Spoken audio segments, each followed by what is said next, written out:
Hello, how's everybody doing today?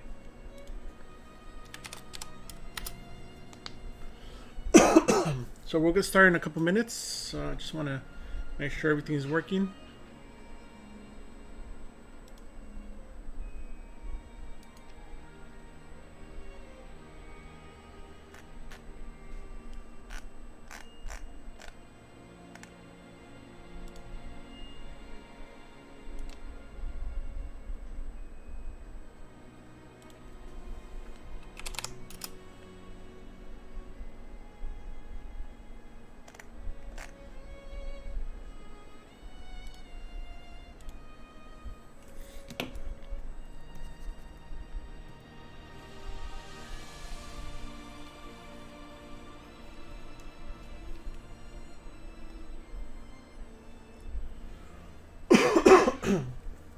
How's everybody doing today?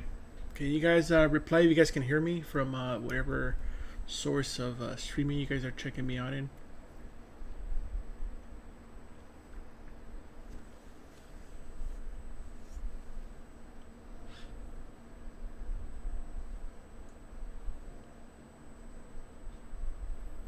Facebook, hey, how's it going? Great to have you here.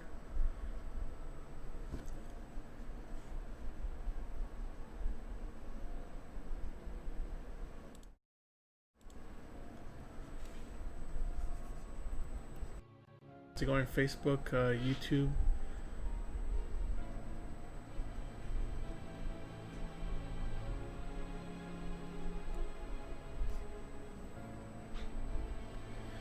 Yeah, today we're going to continue with something we started last stream with. Was just kind of getting inspired by just getting, just thinking of something and just going with it. So we'll probably start with that, and then we'll probably switch back to our little elf guy.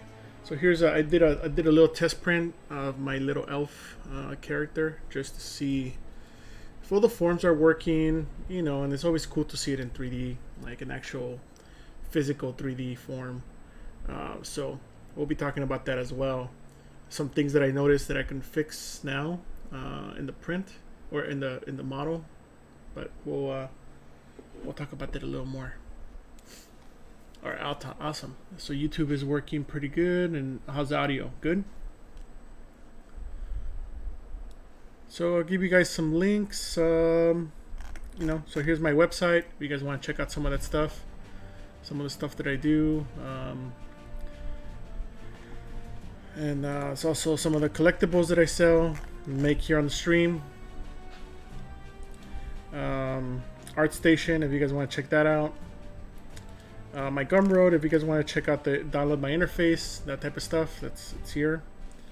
If you guys want to support me in any way, you guys can buy me a coffee if you guys want. There's also an affiliate program that I'm a part of, so if you guys want to help with that, feel free to do that. It costs you no money. I just get a little kickback from whatever you guys purchase. Let me just change that music. Something with no talking. How's the music? The music sound pretty good?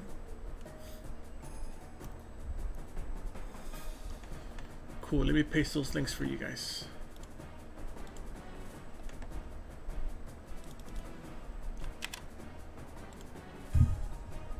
It's a little low. Okay, I'll put it a little higher. It's just like sometimes when you're talking and it gets in the way. But once we start jamming, I'll put it a little higher. So here's just a few links. I'll post these up later again, in case people that join late or whatever,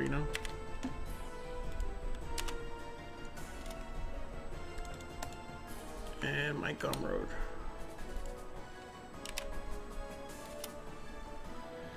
Which materials? Oh, this was just the one that I have that I don't know where I got it from. It's supposed to be kind of like Chavant clay. That's kind of... So these are some of the materials. I recently I got these two. This one's really, really nice. I really like this one. It's pretty cool for organic shapes. I saw somebody else on the stream, on their own stream, using it, and I asked them about it, and they gave me a link to the person that made it, and that person helped me get a copy of it, which is awesome. So this is probably not going to be on the on my UI because it's their shader, so I don't want to give that away. And I also recently bought this one as well on ArtStation, just pretty nice for just kind of checking this stuff out in different ways, you know. It also depends on different times, you know, depending on the resolution you're in, you might want to use one or the other. So let's get started. So let me show you some of the stuff so last week I was inspired to just kind of start working on this, right? And this morning I decided to kind of pull up some reference to see kind of which direction I want to go. Let me just lower the music just a tiny bit. So I put together this little reference board of like crabs and different types of crustacean life. That's like one of my favorite things to do. Hey, what's up, Richard? Richard, how's it going, man? So this is kind of like some of the reference that I'm kind of using to help me refine my shapes, and we'll talk about all that stuff right now as well. Also, like, you know, different details. Like if I want to start making the chest, what some ideas of some of the stuff that I want to do, or even like this one, I found it very useful. The way the eye, and also like the type of details that I might have to put into this character. You know, like this little kind of like dog nose type of thing, or kind of strawberries. It kind of looks like it has a lot of detail, which from a distance you can't really tell it's there, you know. So I want to kind of do some of that. Let's see. So I'm kind of looking at some of this to help me divide the model now that it's kind of getting fleshed out a little bit, and what kind of details I want to add. Like some of these guys have some nice thickness, you know, and also like the type of cuts and how they kind of all play together. So that's kind of what I'm kind of got this for, you know. Then I found this guy too. This guy looks pretty cool, from I guess a tick. So I'm trying to figure out how to make this guy a little more humanoid, so I think that would help. But that's kind of the reference that I'm looking at. I know some of you guys ask like what are you looking at when you're making some of this. At first nothing, and then I start adding this stuff. Let's see. So somebody's posting their ArtStation already. What do you want? Anything specific you want me to look at in your ArtStation? Or just kind of your general portfolio? Cool. Yeah, nice stuff, man. You just gotta keep cranking. This stuff never ends, right? You just gotta keep making stuff. So let's see. So let's talk about some stuff that I started working on this morning, right? So here we have let's go from the new to the old so we can see what's going on with that. So these are some of the things I'm refining. So I'm going to kind of flip back and forth. You know what we started with, which is okay, just blocking out, and this is more refinement. So I think we're going to continue working on this stuff to maybe block out. I started blocking out like a little piece of a chest as well, so we can start figuring out what kind of body type he's going to have. I'm not sure if I want to make this just a big bust that I print out, like half life size or life size, or if I want to make it a full figure or not. You know, I don't know. Sometimes everything changes for me, so it depends on the mood. But this is some of the edges that I'm talking about.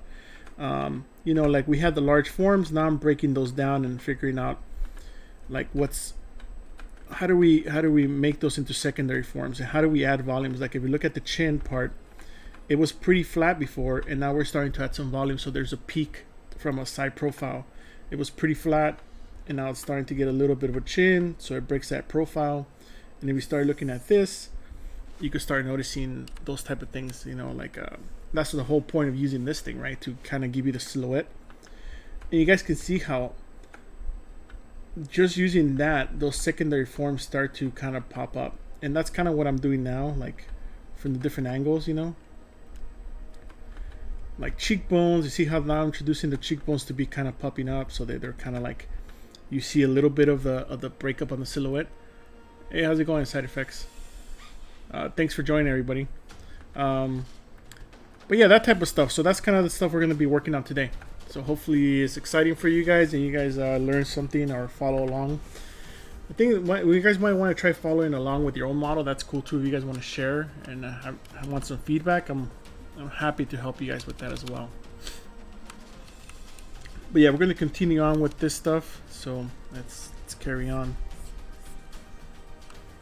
One thing I started doing too that I'll show you guys, it's also doing some poly painting with this. At first I kind of just went for overall red, but looking at one of my reference, we might go more orange, but I want to try this blue because it's very different, you know. So I think the blue would be kind of cool, but we'll see. Maybe not. Sometimes you try things and you check them out and it's not good. Oh, nice. That's really cool, man. Congrats. I know sometimes it takes a while to get that job, and you know you just got to keep hustling until you get it. But that's great, man. Great news. But yeah, so this is kind of what we're up to. Let's turn off the original. I just kind of had that in there to kind of show you like some of the stuff that we're changing and why we're changing it. Some of the stuff that I've been good, man. I've just been busy with work, and it's just busy. So that's why I haven't had time to actually work on my house off. I was supposed to kind of continue on that outside and just kind of show it to you guys, maybe the body stuff, but I didn't have time, so I just printed out a sample of kind of where I'm at to see what needs to be tweaked. So these guys probably don't blink, but I kind of want to add a little bit of a lid, so I think we're gonna just kind of help that, because then he can emote a little more, Yeah, that's kind of what we're doing today, so hopefully it's cool. And I'm changing between different shaders to kind of refine some of this stuff. I don't know, I've been on a kind of crustacean kick lately. Even some of the stuff that I'm doing in Adobe Medium, I blocked out this character that's kind of crabby. Like I imported it here just to check it, and I see some of the stuff that I need to fix. So maybe I'll show you guys that and the workflow that I would use for that as well, if you guys are interested.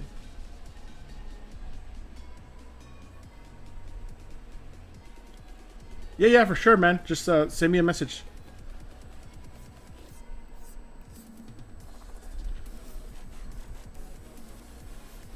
But to me, like, these guys don't have like regular eyes, so they're kind of like I don't know, kind of like what would you call it? Like it's just like a whole bunch of skin that could stretch. So that's why I'm not giving this guy a tear duct, in case people are wondering. And he's also not human, so he doesn't need to have a tear duct, So here we're just kind of making sure that it feels like there's skin there, and it goes deeper. So I guess I'll be talking a little more. I know, make it less boring. We'll add a little more resolution.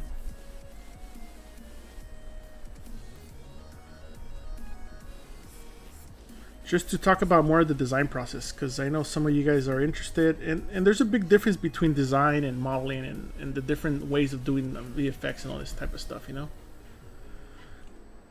Bumblebee head, yeah, it's kind of, I guess, yeah, this guy, he's like a little thick guy, like a little short guy, but like tough. So I'm thinking of these guys don't have teeth or don't need teeth, but I'm thinking of giving him some sharp teeth, kind of like a little bit of a bulldog look, just to kind of make him feel tougher. And if he were to open his mouth, you probably don't want to mess with him.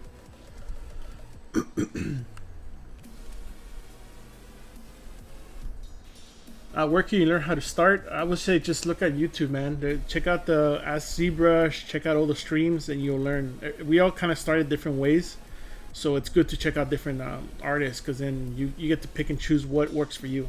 Sometimes for me, having different objects like this and not having everything built out of one object helps me, because I can modify the shapes easier and then combine them later. So it all depends. Sometimes I do extrude, sometimes I don't extrude, but I tend to kind of start with our friend the sphere, Let me change this to something more epic. This got a little too I forgot what the name is. This sounds okay. Fiber optics. Oh, that's cool, man.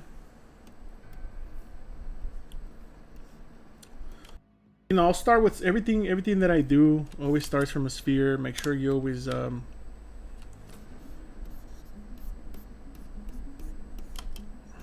here I'm just thinking of the rib cage. How far does it go up? If he has a rib cage, he's a crustacean, so he has a different type of rib cage. Start really low with your Dynamesh. That way it's easy for you to manipulate all these shapes. You know, so let's say that's his.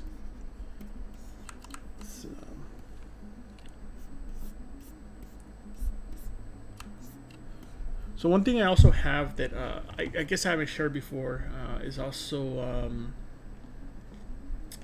when I teach at different places, I'll bring, you know, instead of having you search the internet and all that stuff, which is fine, but or have your own references, I kind of have these reference sheets that I kind of give the students to kind of help them not search and just jump onto doing all this stuff. And you know, I like looking at this stuff from time to time to kind of help me just block things out if I forgot something. You know, it's so simple, but you know, it's very useful, I think. So I would highly recommend either you guys making your own reference sheets, and I try to keep them all on one sheet so that it's easy to kind of look at. Because if not, if you're flipping through pages, it sometimes could become kind of annoying, and you get stuck on one reference. You know, that type of stuff. Let's see. No, I don't usually make terrain, so I don't have a lot of. I wouldn't say I have any terrain stuff, but I'm sure there is some streamers that do, so I would probably check their stuff out. So there's that way of starting, right? And then there's also like I also do the insert brush, where I just grab a sphere, like let's say I want to keep all the torso together, and I know I need to insert like some love handles on this guy. Then I could just insert it into a new object. But one thing that I tend to do is make sure that groups is on so that it doesn't combine them all together. Like it's combined, but it doesn't fuse them together. And I could show you kind of what I'm talking about. I know some of you guys know, some of you guys don't. So I'm just kind of trying to, you know, have everybody come to the same level. So right now, if you look at this, this is if we turn this off and you Dynamesh it, everything becomes one piece. And at the end, you kind of want some of that, but sometimes you don't. So in this case, I usually don't want that right now.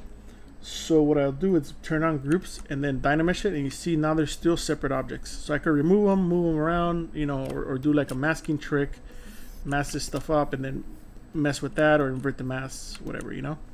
So it keeps it a little more flexible in the beginning to kind of do some of that stuff. So that's kind of what I do when I'm starting off, you know. And also you could use like the move topological, and it makes it easier to kind of move some of this stuff. So here I'm just kind of thinking of like just the abs, you know, like obliques, and then we can insert another one for the back, for the lats. Let's see, where's my insert brush?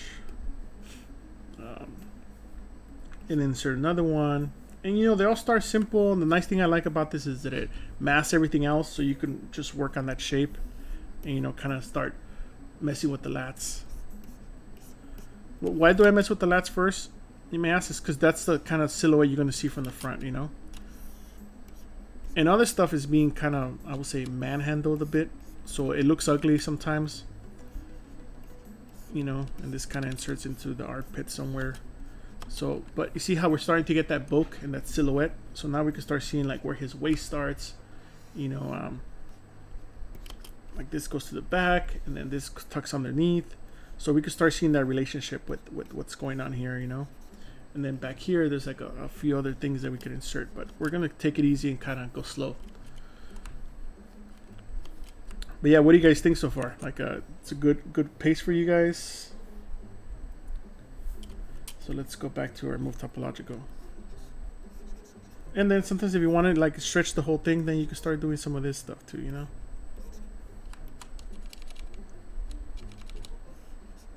So it's kind of the chest, right? So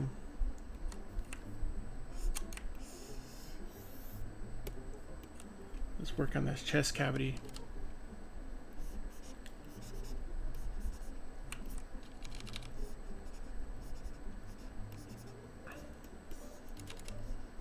You know, kind of just work on that chest a little bit.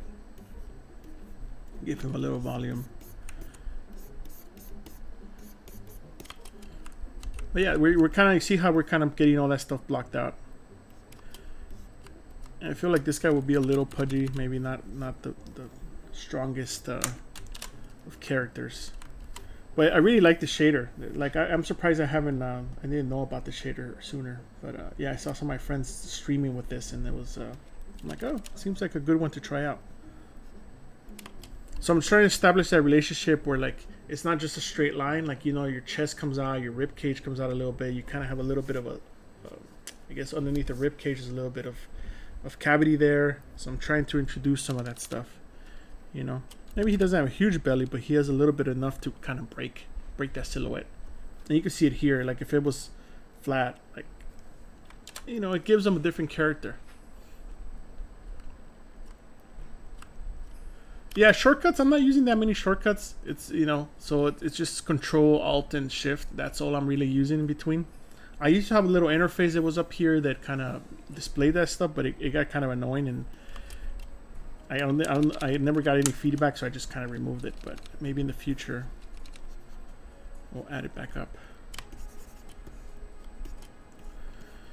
So I made the clavicles kind of strong here, you know, like they're usually not sticking out, like they're sticking out from the top but not from the bottom.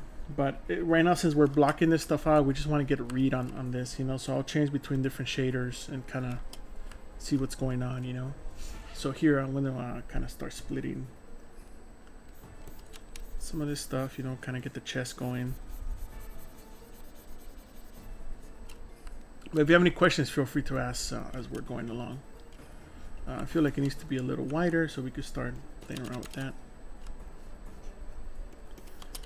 It's also important to look from the top view, you know, because sometimes if you want the clavicle to kind of be doing the bicycle thing where like it has a little bit of curvature.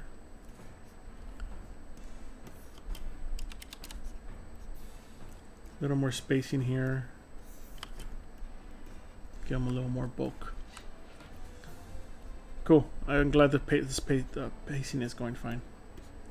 And then from there we could insert more things to kind of make the rest of this stuff happen, you know. So now that we have the rib cage, usually the rib cage is a little wider here. So let's grab our move topological.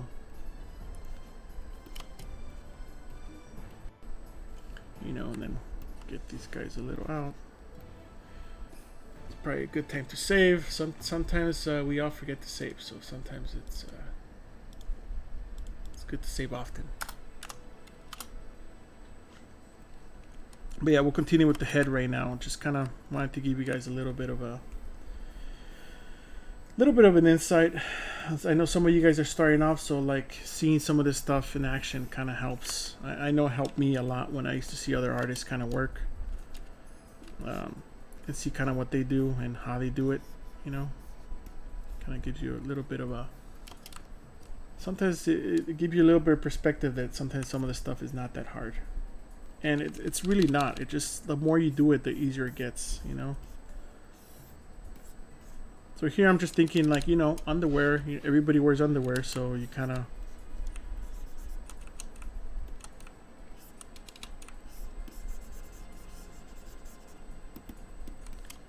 you know, he might have a little bit of a package. Also a little bit of a butt, not so flat. So I'm constantly thinking of silhouette. You guys could see it here, you know, like if you don't have that stuff built up, it just starts to look really it starts to look flat, and you don't know why, and it's because you're looking at the silhouette from multiple angles, you know. It was like he's a crab or some kind of crustacean. Does he have a butt? I don't know. Maybe he does, maybe he doesn't. And is it different shape than human? Maybe, you know. So that's kind of stuff we're gonna play around with today. Let's see. Yeah, I was working on the House Elf guy, this guy, on the previous one. So we'll probably continue this after. Kind of now that I have a print, I can kind of see some of the things that I wanted to fix, and we'll talk about layers as well, because that's one thing we used a lot here. And sometimes having those layers could be life-saving, because I feel like having this layer maybe 50% of what it is now might make the overall thing look good. Let's see. Sorry if I miss any questions.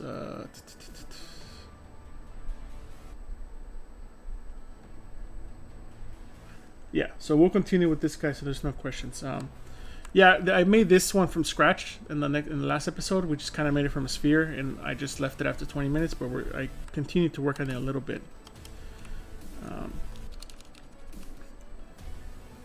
But yeah, I think 4 arms might be the way, right? Like, it's kind of weird because I'm looking at these crabs and, like, you know, they have the 2 giant arms. So maybe he has 2 giant arms and then a whole bunch of little ones.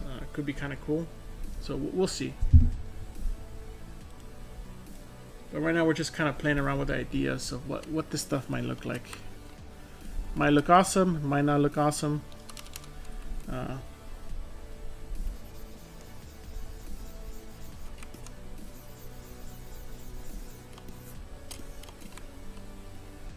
back to that other shader. So let's continue the abs. The abs usually go all the way down to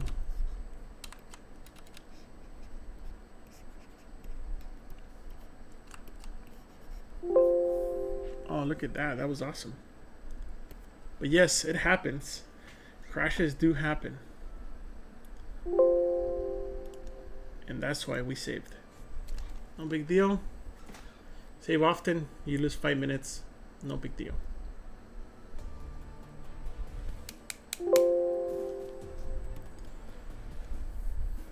Oh, so here's one. Well, maybe I'll load this up. Let's load up this guy first.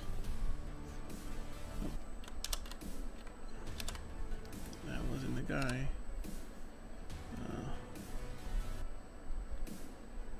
That's our guy. I've been working on a couple other things that I did last night, so maybe I'll show you guys that if you guys are interested as well. But yeah, save often because you will crash. So even if you have a powerful machine, it don't matter. This machine, if you guys want to know the specs, I'll let you guys know too. But if you guys don't care, I won't talk about that.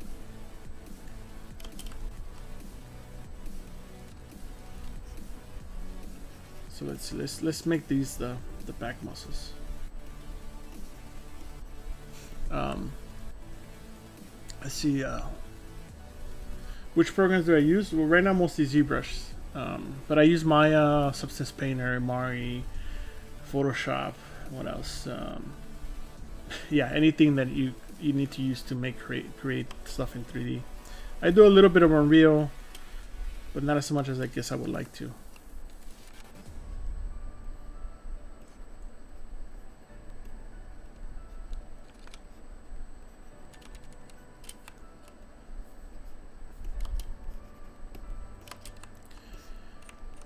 So we get that going. What else? What other muscles are we missing that are kind of primary ones? Let's make this here.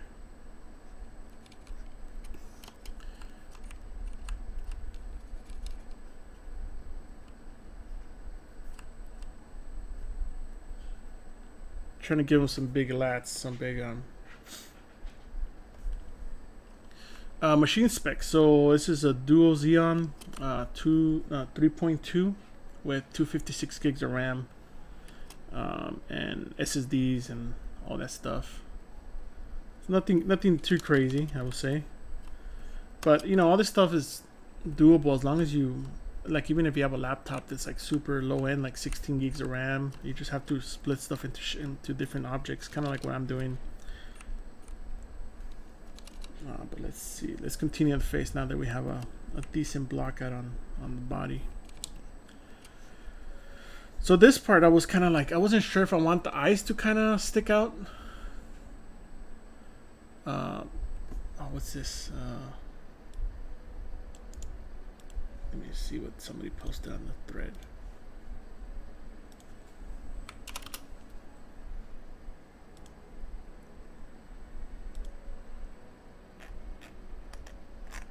Somebody posted somebody's name or some miniatures or something. Oh, that's cool.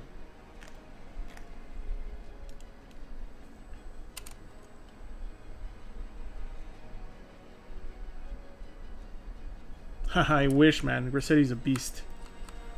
He's a cool dude, but he's a beast, man. Like, the amount of work he pumps out, it's insane. I'm just a guy that likes monsters.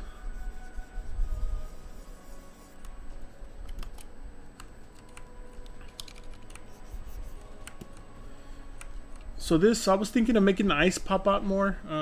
That's one idea, but I'm not sure. I'm not sure if it's gonna look kind of weird. The reason I say that, let me just save this real quick, is because I was trying it on one of the other characters, but maybe, not sure. It makes them look a little goofy. So let me just, now that this is saved, let me open up the guy that I started in Oculus Medium. If it doesn't crash, we'll come back to it. He's really high.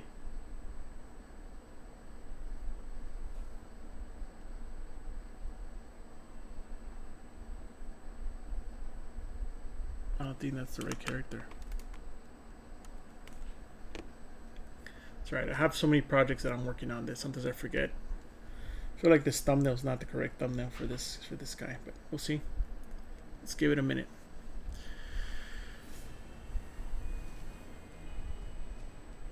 Oh, I guess it is. I don't know why it's so. It's like it said it was a couple million. So yeah, so this was sculpted in VR. It's just a block out. You know, I spent maybe 30 minutes just kind of playing around with something that's more like lobster-like. So I was kind of playing. But you see how the eyes kind of look a little silly when they're sticking out like that? Or, I don't know, at least I think they look a little silly. It makes them look kind of cartoony. So I don't know. I'll play around with that. Let's go back to our other guy.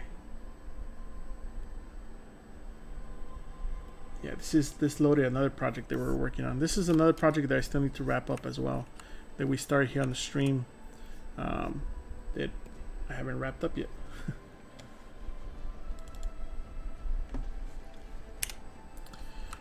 So maybe a little bit sticking out, but not as much. I think maybe that might be the trick. So we'll play around with that.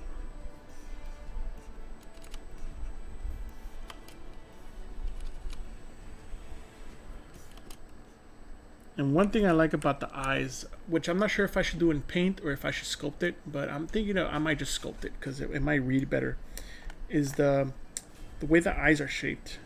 You know, like having this little cut in there, I think that will definitely help. You know, kind of make them look more menacing, kind of like this guy. You know, where they have a little bit of a, I guess, thing that holds it in from popping off or something. I'm not an expert on these guys, so I'm just kind of guessing. See, this is kind of the look I want, so we'll add that now.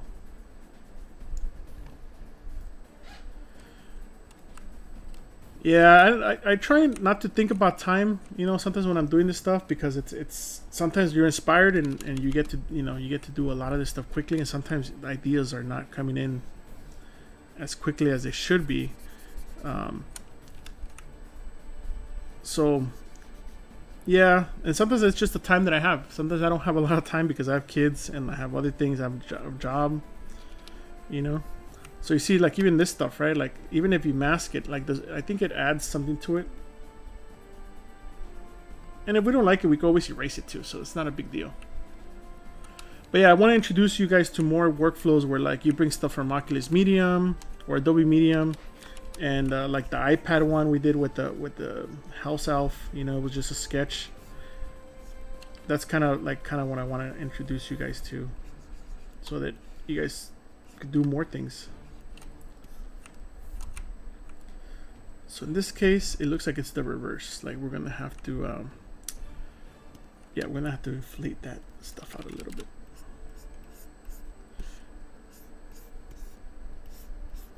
And right now, it's still very rough, you know. Like all this stuff it's still very rough. So see, there we go. That just adds a little level of complexity, a little bit more. Hey, how's it going, Peter? But yeah, I guess on my streams I might start doing some of the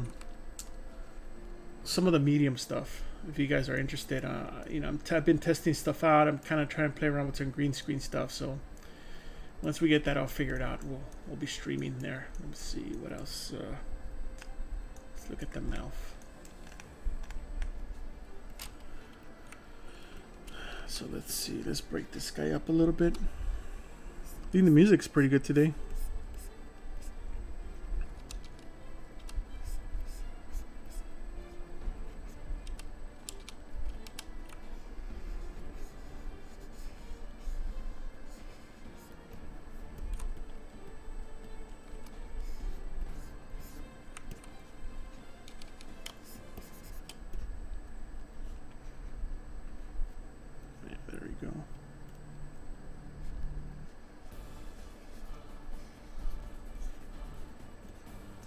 So now I'm trying to break out the big shapes from the small shapes. That's kind of what I'm trying to do now. So that it feels like there's cavities and it's like a shell that's sitting on top of something that's more flexible. So it's almost like if I'm wearing a piece of armor and that stuff is stuck to me at certain parts, you know. That's kind of what I'm trying to do now, so that if he emotes, you feel that emotion, you know. Like maybe right here.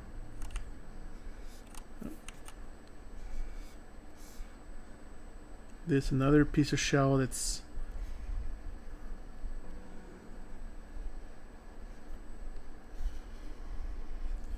so where was everybody tuning in from today?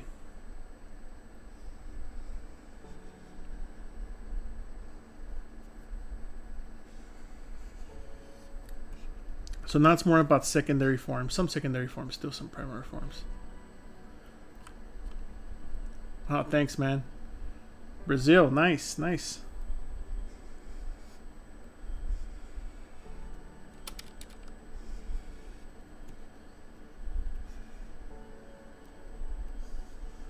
So I don't want it to be like a robot where like it's a perfect seam. I kind of want like two seams to go into one, you know, so that you feel like they're all over the place. London, nice. Indonesia, nice. Very cool.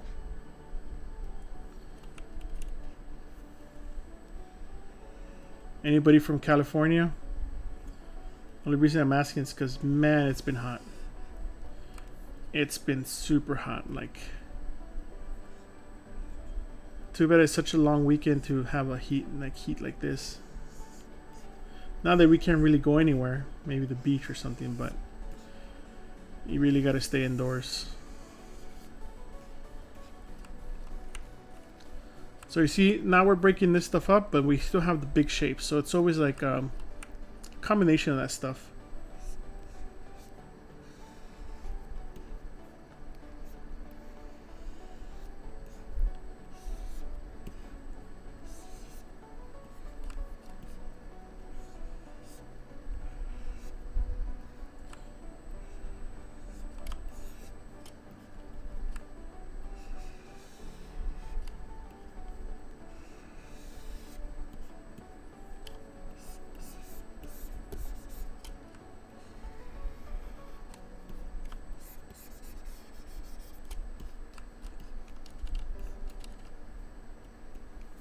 See, San Diego, nice, nice.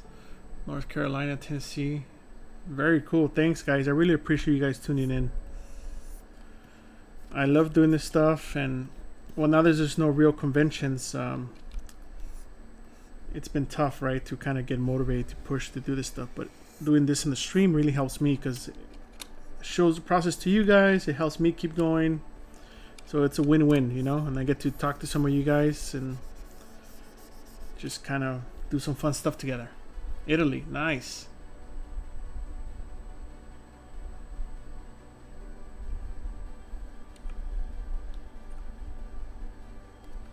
In the middle of the Amazon, holy shit.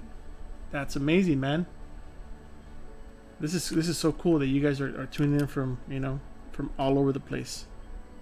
That's pretty awesome.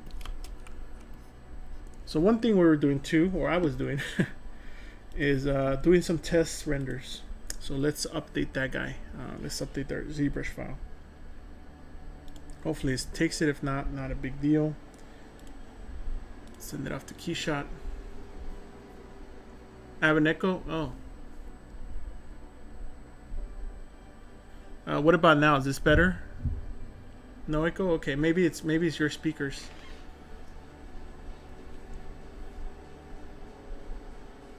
Ricky somewhere. I don't know. Somewhere in Russia. That's amazing.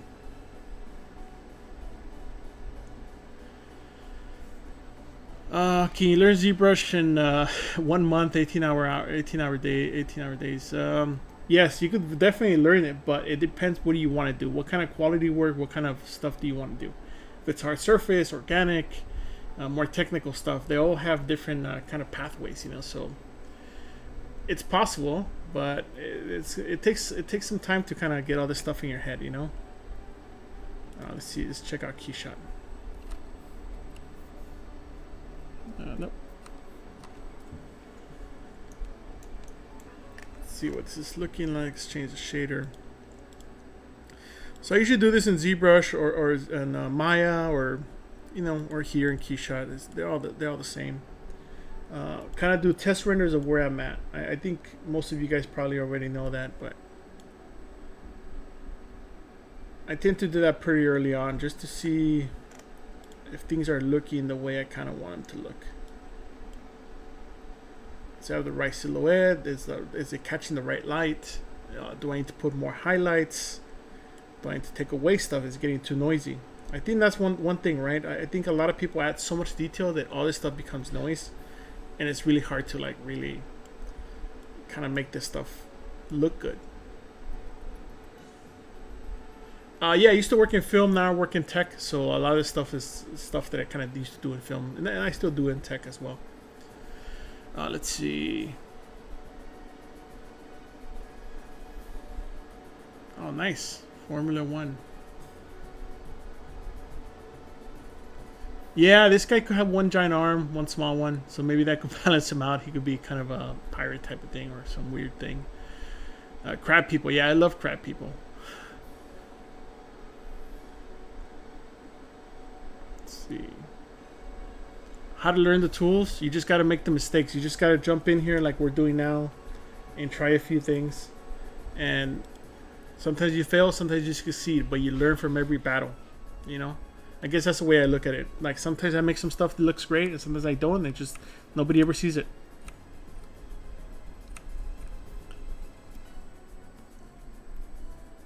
So this shader gives you more of a kind of looks at all the details and see kind of what's going on, like things that you don't see with this shader or even these other shaders, like this little cavity stuff. Sometimes you want some of that stuff, sometimes you don't. The other thing too is like if you notice, let's undo that real quick. So I added this little nose type of thing, but you see how you can still feel it's a tube. So the reason I got this shader is to kind of start blending some stuff away, because you could see it interactively. Like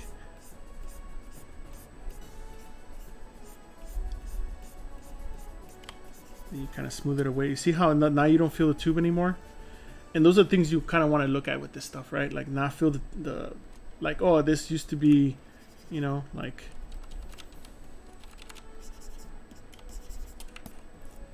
it feels like you just inserted it. It doesn't feel like there was growth to that, And I think that's what separates a lot of like, I guess, professionals from people doing this as amateurs, that they don't see those little things that you're like, that just looks like you just inserted something. Montreal, nice, dude. Hey, how's it going, man? Well, I'm glad this advice is helping somebody. This is, if I could help one of you guys, that's all that matters to me. What I want to use this crab for nothing. This is just for fun. All this stuff that I'm doing here is just for fun, or to 3D print. So, and if it becomes something else, great. If not, then it's at least I got to do it. So let's look at some claw reference, because I think I want to use the claw reference to kind of help me make this mouth. Like I'm kind of looking at this, trying to figure out like, oh, these guys kind of have like a round border, so maybe I could introduce some of that into the mouth, and then how the way all this stuff works and the little imperfections. So just kind of show you what I'm looking at, so that you're like, I don't know what he's talking about. But yeah, let's continue with that. So let's switch back to the other shader. But it's pretty important for everybody to kind of switch shaders. That's the reason I have all these. Eventually, I'll probably narrow it down to even less. I used to only have like 3. The main gray one, and then one with more speck. Those are my main ones. And then I started introducing kind of like this the shader like Maya has, because then I could see some other stuff, And then I have my other shaders that I kind of been using for a while. But let's continue with these guys. So how do we introduce something that's kind of flat, and make that round? So I tend to go kind of big on this stuff, on the damn standard. Change this to more, and then kind of I use a reverse. So you see how now it's getting a peak. If you look at it from here, I might want to do the same thing with the center one. And we're getting these little dots. Not a big deal. You just kind of smooth that out. And the more you smooth it out, the wider it gets. So it becomes a, you see now there's a nice apex, nice peak there. Right, so let's keep looking at that claw. And I guess this guy will have a,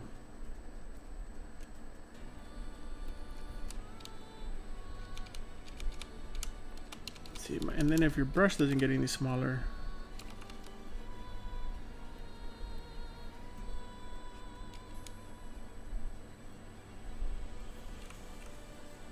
there we go. That's kind of the look I wanted to get, like a little bit of menacing, like Predator action. You know, where if it opens up, like you're gonna be scared. Germany, nice. Let's see. I pick them up from all over the place. I have like literally hundreds that I just collect, and then eventually I go through them and pick someone out. You know, that's kind of the main thing that I do. And these are kind of like the ones that I've been over the years kind of like got used to, and I really like. You know, like this red one I got from somewhere, but then I like, my favorite color is red, so I kind of amplified it, mess with the spec to give it a little more push.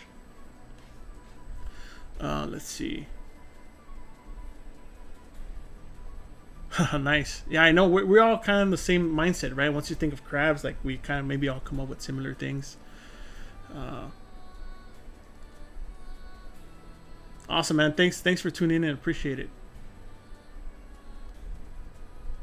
Yeah, I mostly use Arnold, but sometimes like right now it's easier to just send it to Keyshot when it's still like in this early stage. But my main render is Arnold in Maya. From India, nice. Yeah, I'm thinking of 3D printing this like a, you know, like a life size head or half life size, whatever this creature would be if he was real. That could be cool. Yeah, I'll be getting some bigger printers soon, so that could be a good test for this stuff. So let's continue with that. So it's looking pretty good on these angles, but here there's like a dip, and I kind of want to get rid of that. And I want to make sure that also there feels like there's skin or there's some kind of like there's a division between these guys, so they could move if they needed to move separately.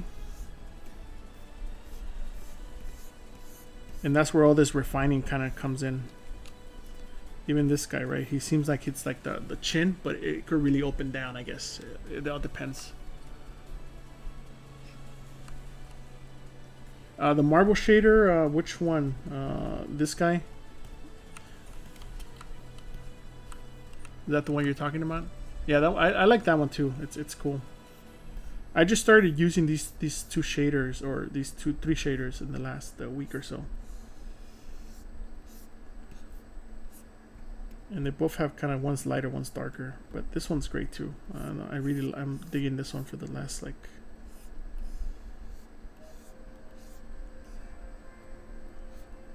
So this guy we need to make spiky as well. Let's see how the stream, we're about an hour in. Hopefully everybody's enjoying this. And oh, I forgot, I'm gonna be at the Lightbox Expo next weekend. It's a virtual event, but potentially I might be streaming some stuff, so feel free to kind of, I guess, follow me on Instagram or follow me on social media so that we can you guys can see what we're streaming. Might have a special guest, so we'll see. It all depends on what's happening with work. If I get too busy, then I won't be able to do it, but keep an eye out for that. I guess let me give you guys my Twitch channel.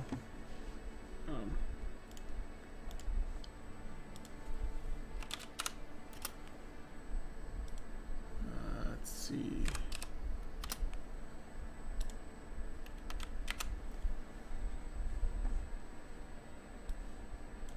Where is it? Puerto Rico. Nice. Let's see. Ukraine. Awesome. Anatomy reference, to be honest, it's like having a crochet. I usually have this guy around.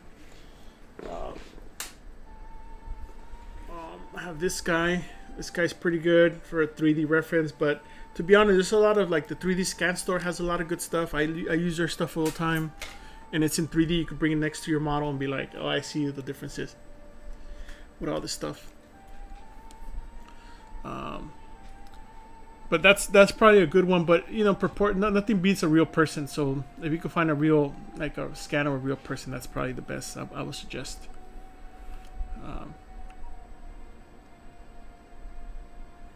Yeah, actually, I've been thinking about doing some giveaways. I guess once I hit a few milestones, like on my Instagram and a few other places, I might start giving some stuff away. So if you guys are digging some of my work and like what I'm doing, give me a follow, and then stay tuned, and I'll start, I'll start working on some giveaways.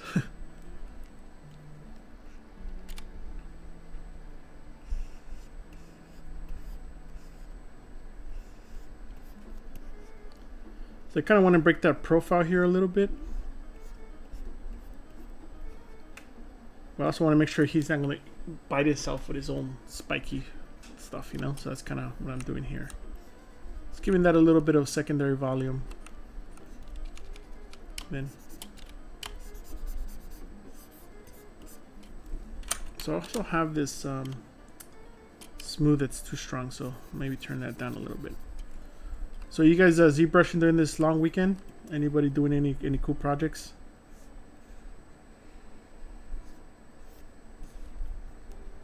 Or everybody just kind of laying back and enjoying life? There's nothing wrong with that too. Sometimes you gotta stay away from your computers and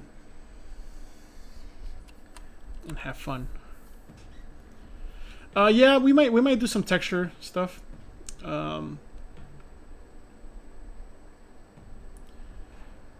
I want to do some figures. I just haven't had the time, and most of the time when I sell stuff in conventions, people don't want figures, they want busts, so I do a lot of busts, but I will start doing some figures soon. I had the alien that I started working on. That guy, he's a full figure, so I'm thinking of making him a full thing. And this house elf as well. I just need to do it, Here, let me post my Instagram. I guess I didn't post it earlier. I thought I did. Let me post that now.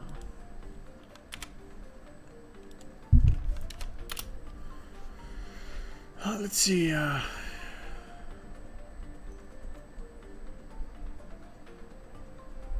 Sculpting and sanding. Yeah, I know what you mean. I need to do the same for a few of the other things that I've had going on that I haven't, that just kind of sitting in the background.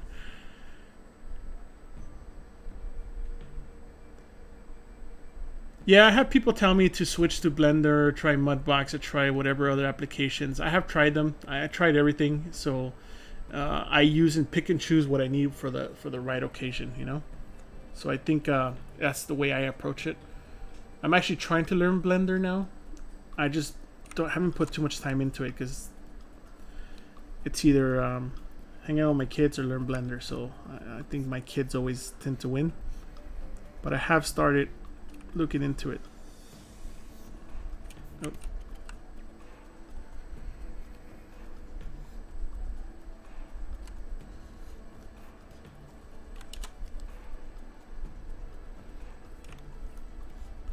Get a better read on that eye. But no, there's no dumb questions. It's just different perspectives, That's the way I look at it. It just sometimes you haven't tried something and people always feel like, oh, this program is better, that program is better. People ask me, why do you even do VR? Why do you use iPads? It's like, well, sometimes I'm not around a computer. Sometimes I want to try sculpting standing up or try sculpting in a different way. So I tend to experiment. Especially, hey, Amirka, how's it going? Yeah, man. I saw this material from you. The homie hooked it up. It's a great material. Yeah, you guys should follow Amirka. He's an amazing artist too. He's been streaming recently. See, he's the guy that I noticed had this material, and then I saw my other friend Quincy had it as well, and I was like, oh man, I gotta jump in this bandwagon. It's a good material.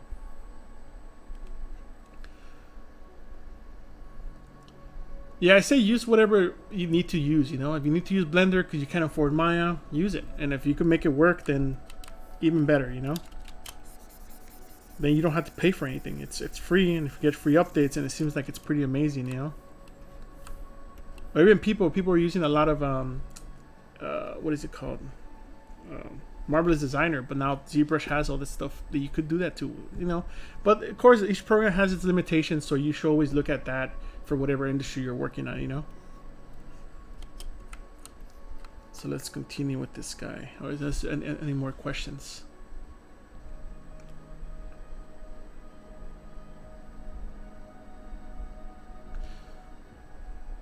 Yeah, it's really about you knowing how to do this stuff, the fundamentals, you know. If you go into VR, you go into ZBrush, you go into Clay, the fundamentals stay with you. So that's the way you should approach it.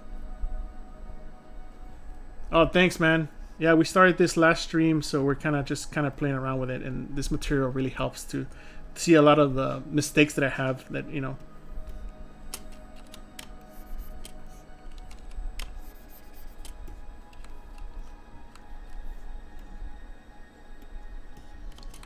See what else. So we're trying to separate the mouth part, right? Or I guess the neck part. Now let's fix some of that because there's a lot of unresolved things happening down here. I feel like there needs to be more skin, less of a chin than what we have now. Because then it feels like there needs to be maybe a little bit of padding, but a lot more skin. Kind of like what we did with the eye, that type of deal. And then maybe like a little piece of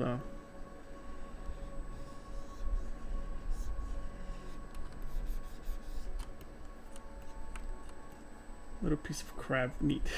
I guess that's what I call it.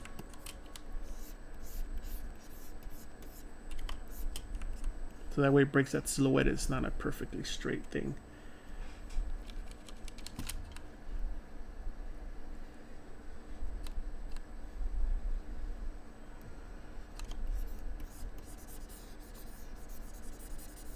And we're still in the blocking out stage, so none of this stuff is final. So I know some of you guys are like, oh, this is still messy. Or at least I see the messy part.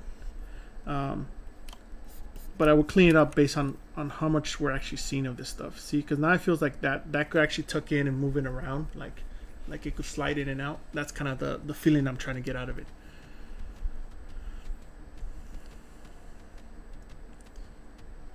How do I unwrap this stuff for film quality?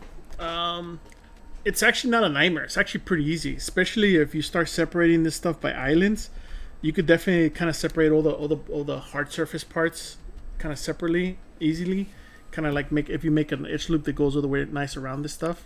That's why like if you got this claws, you could separate those out super easily and then keep all the mushy stuff in between together. So I think most people think UVs are like super hard and they suck, and they do suck until you learn how to use them well. Then it becomes like one of those jobs that you put a podcast on and you spend a few hours and like it's done and you don't no stress about it, you know. At least that's the way I look at it. I know some people, it used to be daunting to me, and I know some people they still find it very daunting to do that, but for me it's when you've been doing it for so long, it's you make it a fun game to kind of do it. At least for me, it's been fun now.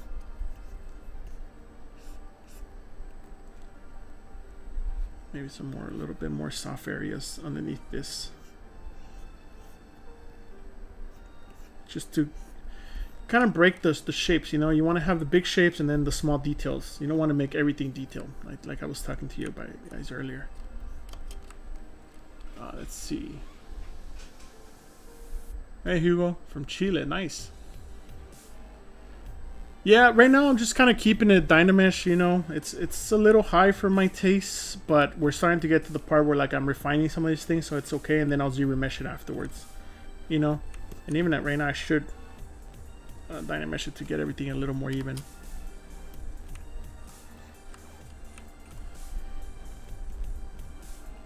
But like once I get to like a certain point, I'll go and start fixing things like this. Like there's a little bit of a wobble here that bothers me. But I have to wait until I make sure that I actually really like this. And if I don't want to spend the time if I'm just going to throw it away and it's going to go to the back of my hard drive somewhere. Let's see.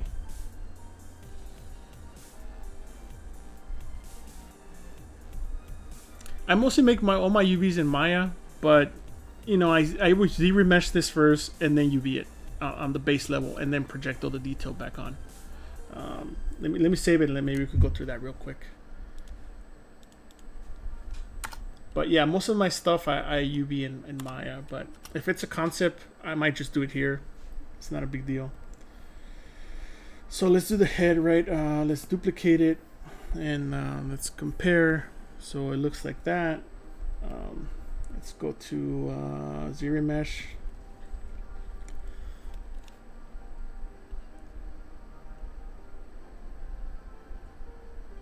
Yeah, I'm used to placing these seams myself too, because I need to know exactly where it's at, or if it needs a supporting border, so when you bring it to Mari, there's no weird stretching.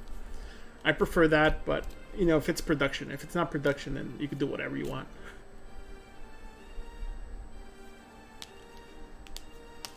I tend to stick to like 128. Right now, the scale of this object is kind of small, so 500 seems to work okay. So here we have the head, right? The head looks, let's go to solo, looks pretty low. Everything's watertight, so it's all good. We can't morph the UVs because there's no UVs. Sometimes I don't even bother putting seams. I just kind of, because I'm going to paint this, excuse me. What is it called? Am I going to paint this in Substance Painter or Mari? I don't need to worry about 2D placement.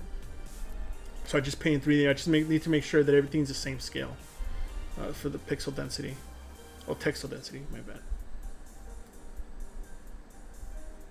But the programs are so good now that, you know, they kind of do it all themselves. So now that we have this, this is the most efficient way that ZBrush found to unwrap this. So you could totally use this. I use this on many of my concepts. But now we have UVs, and now we could, you know, divide this guy. So divide it once and then project. Let's turn off the mesh so you guys can see. And we do that again. Project, and you start seeing the details kind of start showing up after a second. You see they're starting to show up more and more. And that's how you kind of get a clean mesh. You can kick that off to wherever. But right now, since we're still in the concept stage, this part kind of doesn't matter. It just, we'll do this later. Let's see, we have some questions. How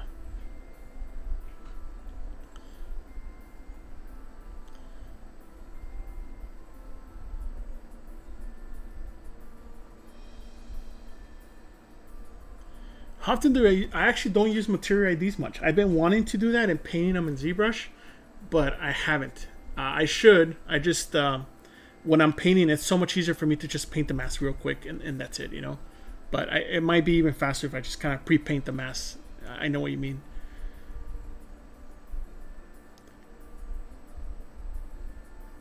Well, most of the time I don't do the HD geometry. I'm starting to work on a workflow for doing like this guy, right? This guy is this guy, the cutoff one. So this was a full body one. So this one I still have to finish up, but he's blocked out good enough, and he has good topology now. This guy is actually some of the first experiments I'm doing for production that have HD geometry. It's a different workflow because you don't have layers. You know, you really can't. You can work on layers for like up to your level 4. So what I'm doing is like keeping it pretty low, and once you get to about 1 million, this is actually less than 1 million. It's like 200 something. Then I switch to HD, so you guys can see the difference. Let me switch to that real quick. Let's see. So that's still calculating. So this is my HD geometry. Which is, as you can see, you guys can get pretty close. I think this is only 46 million just for this part of the mouth. It's nice for baking, but it's not nice when you're used to the workflow having layers for, like, let's say your primary, secondary forms, and then your details, and then noise. You can't have those layers, so you have to kind of commit. HD geometry just subdivides the area even more. So I think this guy was like a total of 225 million. If I didn't do that and I only subdivide to like level 6 or 7, he could probably get to like 66k. And here you guys can see, so this shader, this shader works really nice once you have all that detail, because then you don't see the pixelation, you only see the detail that you have. So this is kind of what HG geometry is. But it does tax your machine a lot, you know. But there's goods and bads about them, so you got to really pick kind of what you want. Yeah, Chris has a really good video on it, but like he says, there's you got to commit to it. You know, once you commit to it, like a traditional clay, then you know what you have to do. But for me, for production, I want to say it's still pretty hard because changes come into the pipeline, and I think that's when you're used to that type of stuff. Let's go here. When you're used to that type of workflow, and people want changes, you need to have layers. You need to be able to have layers to change those things quickly or turn them off. Or if they say, can you just dial it in 50%? And if you don't have that layer, it's going to be a problem, because all these changes are needed on the fly, you know. So something to keep in mind. Like you kind of die by your sword by your decisions you make. So I'm kind of exploring that idea of how I can make things even higher density. Or maybe like this guy's HG geometry divided 4, right? So I already had 4 levels and it's dividing 4 more levels, which makes it to 220 million. But something to keep in mind. Something, you know, just a different way of working. Just like Dynamesh and ZeriMesh and with Sculptris Pro, like all these things have their plus and minuses, right? Like you can't subdivide, or you can subdivide, and it's better to have a subdividable mesh. At least it is at the end when you're trying to do bigger changes, but not right now. At least not for me. But something to keep in mind. So when you're used to all these different, I guess, workflows and tools, you figure out like, well, what's needed for this job, what's not needed for this job, and that's kind of the way I approach it. You know, is it going to be something I'm going to 3D print? Is it going to be something I'm going to use for production? Is it have to be both? Some of that stuff has to be done in texture. Some of that stuff has to be done in what's it called? In the mesh, it has to be built in. So it really all depends up to your limitations of your project. So that's the way I would approach it. So I wouldn't say there's one better way than the other. And if somebody does tell you that, that means they really haven't explored the other tools. But to each his own, right? Or to each its own industries too. So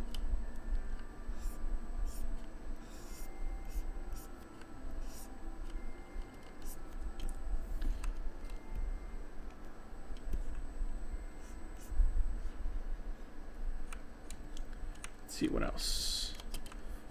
So I like the side profile, but I'm not really digging the front. Let's see, we have perspective on 85. Like the front and 3/4 feel good, but I feel like I need to expand the overall cranium part. Like it needs to be kind of stretched out. Right now I'm using a Cintiq, but for work I use a tablet, the medium size one. I would highly recommend that. Before that I was using the medium. Even if I had to pick between one or the other, I would definitely pick the tablet, not the Cintiq.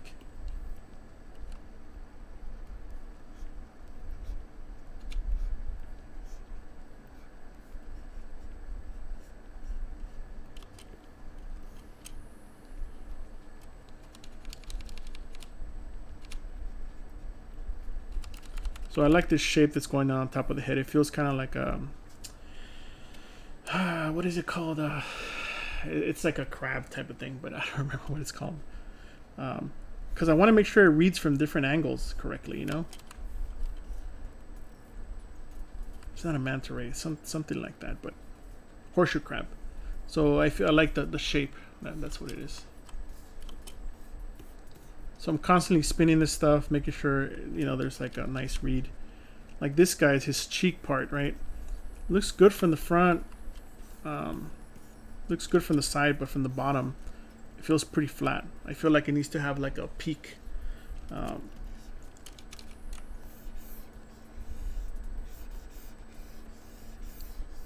I'm gonna mask it off and try to tweak that.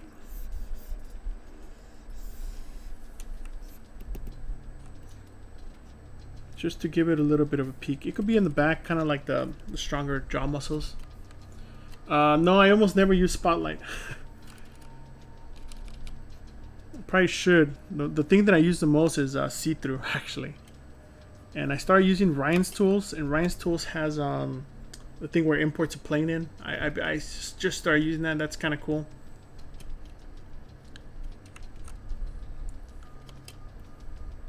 So this is working. So I think I want to kind of divide his cranium up a little bit more, like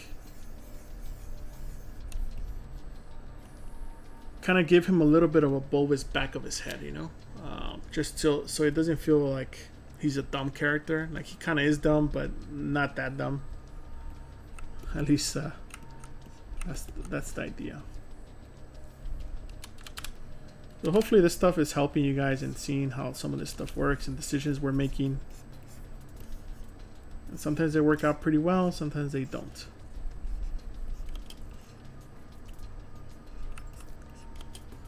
So I feel like this needs to they need to come together. Like right now they're too separate. So let's do some masking.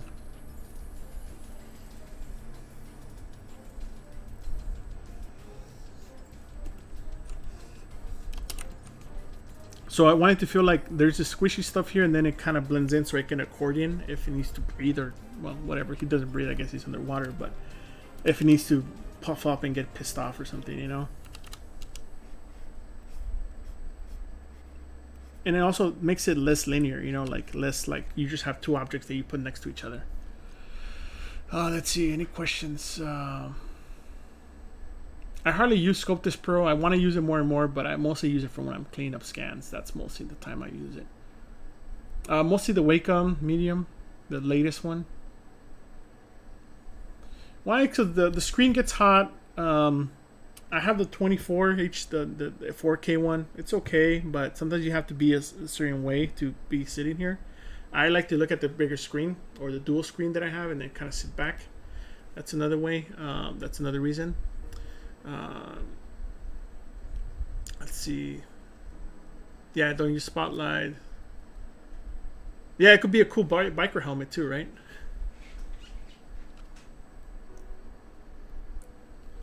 But yeah, this is kind of the decisions we're making, right? Like, and also I see, like, if we go to the back now, like, why is there a gap there? So this is where we could start introducing like a little bit of how these two shapes are married together, you know?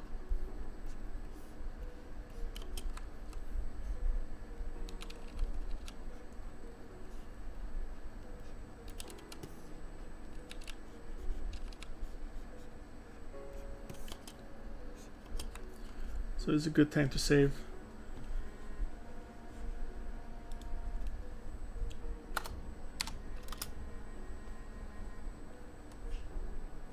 System specs, dual Xeon 3.2, I think I said, and 128 gigs of RAM, 1 gig MV2, and then an SSD 500 and 4 terabyte extra space, 256 of RAM. But to be honest, you don't use all those 256 unless I'm running like Maya and ZBrush and Photoshop and Mari and all these other apps. Cool, so let's work on the neck a little bit because that feels neglected. One thing I also want to introduce is this little spiky thing. So let's also, before we move on, let's just blend these guys a little better.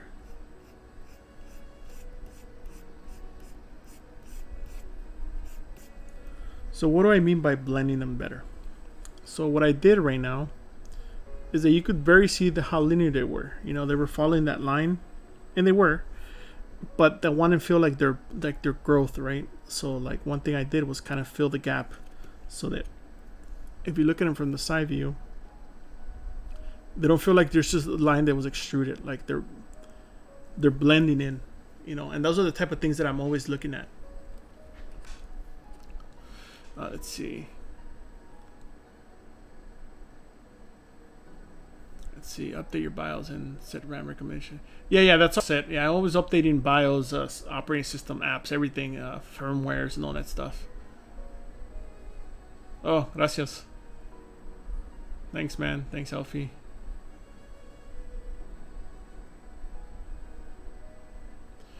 Most efficient ways to use curves, like I tend to just start with a sphere because that's already round, and then I introduce things like I was showing here. Like if I wanted to change the apex of that, like how do you add like using damp standard. Like if I wanted to introduce that here, right? And this is nice and round, but what if I wanted to just kind of give that guy a little bit more? I come in here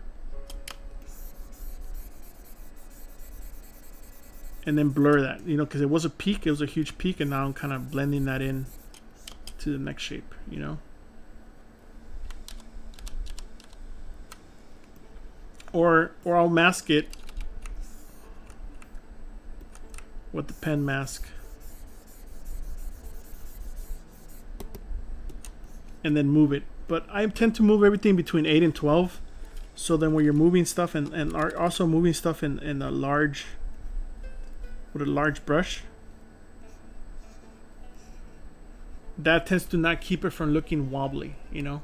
That, I think that's the main thing, like the wobbles. Like you could fake the illusion of curvature, but making sure that you don't have wobbles. And those are some of the things that I'm kind of removing now. Like I'm looking back here, like I'm constantly moving around looking at the shape, and that's the reason, like here, you know, there's like this kind of crease that I don't like, so I'm kind of smoothing that out, seeing what that looks like from a different angle. And I might want to add some more forehead or more top of the head, you know.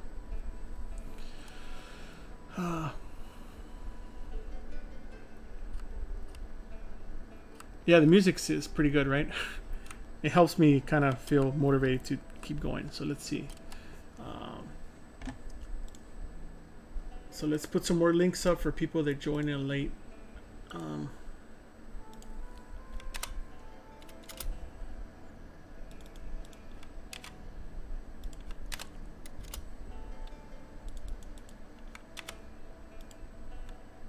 All right, good, man. Yeah, anytime you guys have questions, feel free to ask.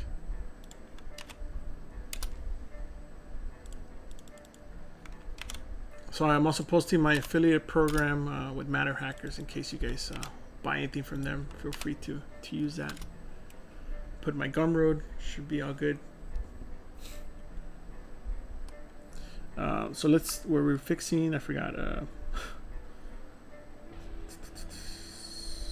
I think the forehead part. Yeah, I don't like how it's kind of coming in. So we're a little bit all over the place, kind of just playing with this guy, you know, because we're just still doing just ideations on them. We're not committed to anything.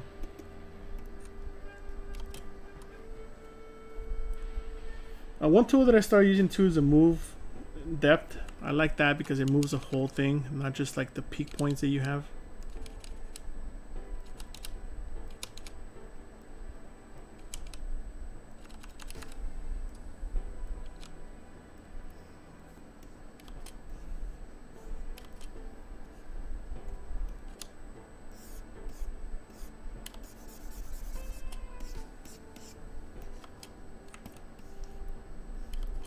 And let's check out his poly paint. He has some poly paint, I think, if I remember correctly.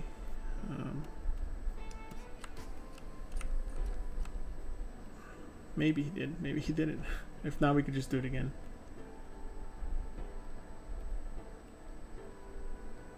Yeah, I guess not. I guess I lost it.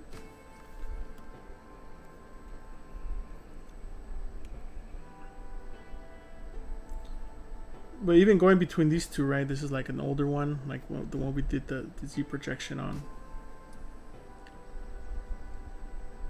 Like you can feel how he's becoming like a little bit of a more refined shapes, you know. Or in between this and what we started with, right? Our sketch we started last week with. Like his evolution. And he still has a long ways to go, but this is kind of where we're at. Let's move this guy to the top. What else? Then we have the rest of his body. So it's always good if you're going to do a full body to kind of at least start blocking out some of this stuff and see kind of what that potentially might look like, as opposed to just working on the head. Because there's been many times that I ran into this where I'm working on the head and then I put a body and the body looks like it doesn't fit and you have to rework the whole bottom part, you know?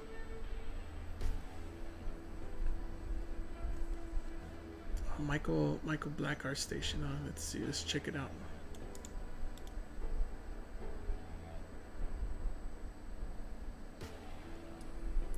I go live every two weeks on Sundays. That's kind of what I do, but I'm thinking of going live a little more often since a lot of people have been asking.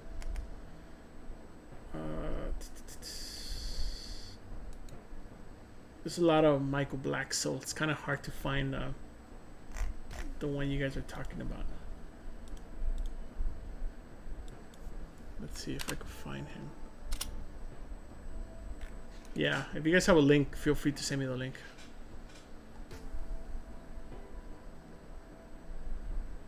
Yeah, I tend to use like the default stuff. That's why I'm kind of showing you guys like all these brushes are mostly default. Just like maybe the knife tool is one that I bought from Pablo, and that's about it. All the other ones are just ones that come. My knife tool it's kind of might be replaced with Pablo's. It does similar action, but yeah, I tend to kind of stick to the basics. Let's see. So I guess maybe we could do some poly painting. Let me just save just to make sure, since we did have that crash earlier.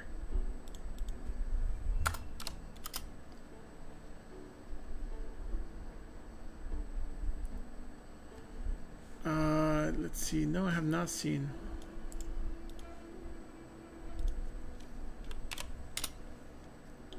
Oh yes, this guy's work.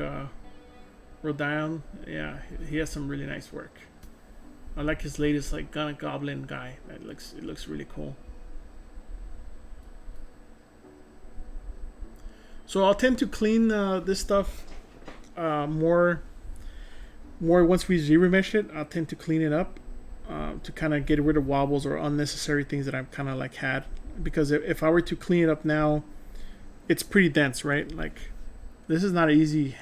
To make big changes, this is kind of not easy. It's if I start moving stuff, what I mean by that, if I start moving this and I want to make this bigger, I start introducing a lot of things that you let me see, maybe you see it here better. You see, like I introduced like where this fades off and things like that. So I'll tend to make those type of tweaks if I want to make them with the Z-remesh version. Just because it keep, you go to the lowest resolution, make that tweak, and then you won't see that get affected.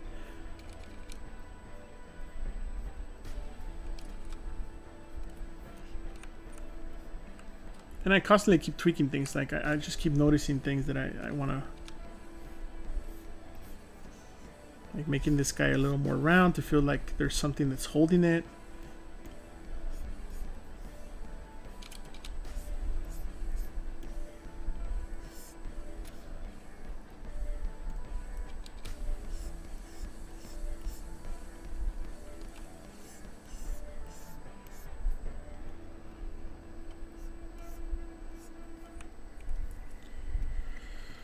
But yeah, this material is awesome. Let's see.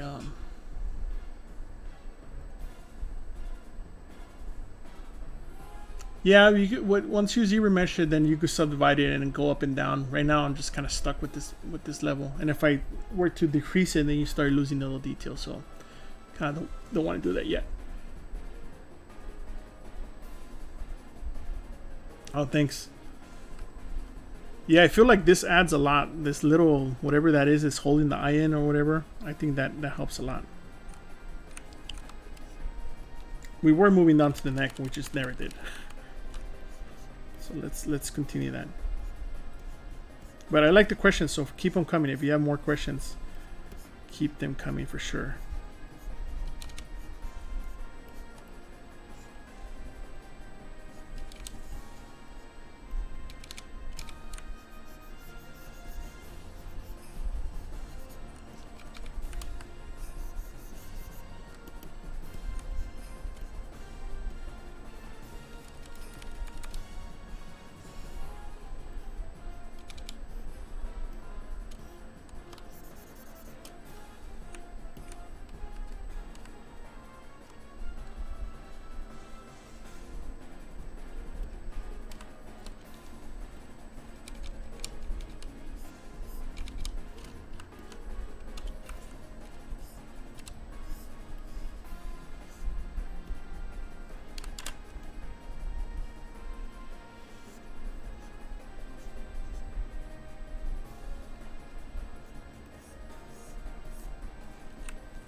Here I'm just sketching, trying to figure out how to make this kind of work.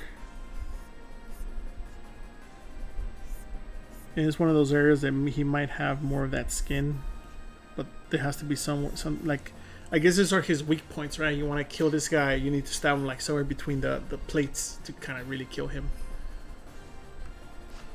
Yeah, Mr. Crab. Yeah, that's a nice thing, right? You can make your own layout. I used to not have my own layout because I would go from desk to desk to help people out, and I wanted to have the default so that I always have everything handy. But recently I've been doing more and more of my own custom. Eventually you get used to it and just kind of make your own, so you should definitely do that if you can. Yeah, horseshoe crab. I should reference some of that too. Horseshoe crab. How do I find inspiration for the stuff that I'm doing? I just look up insects, crabs, or whatever pops in my head. You know, spiders, people, crabby people.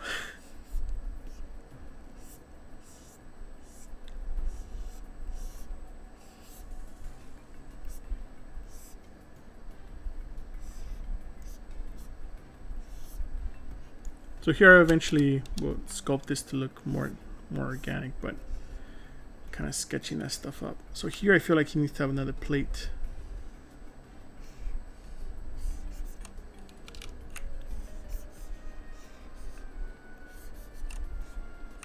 So one thing I'm thinking about, the reason I'm talking about plates, I'm looking at well, I'm not directly looking at it now, but I'm thinking about let's see, where's the picture of that? I'm thinking about this stuff and how it all kind of plays together. So that's kind of what I'm kind of just thinking about, like what fleshy areas and then what are hard areas. So I'm kind of that's what the mentality that I'm kind of like taking on this, in case you guys are wondering. How much your machine can handle. If your machine can handle it, you could go as high as you can. Like right now I'm at 2 million for this. Probably go up to 10, but at that point it becomes kind of unusable, so I will maybe start changing that up. You always have to be optimized, you know, as much as you can. So soon once I'm done blocking some of these things, then I'll switch over, because I'll just be cutting and adding detail, not fully reshaping.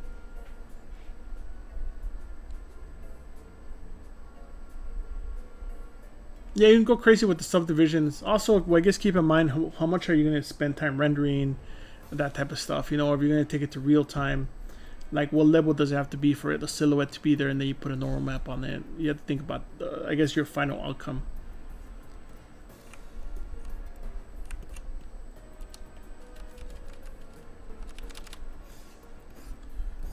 So here I made the brush really big so that the reason I did that is I want this shape to be as clean as possible. And if I were to just do like little dabs here and little dabs there, it starts to get lumpy. And if that's what you're going for, that's great, but that's not what I want. This is a plate that's supposed to be like kind of refined.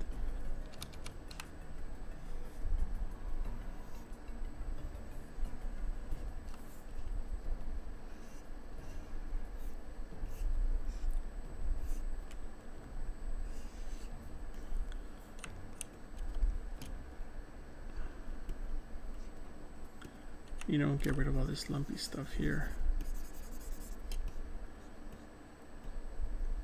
See, so now we have a nice area of like some squishy stuff, and then there's the hard surface parts, you know?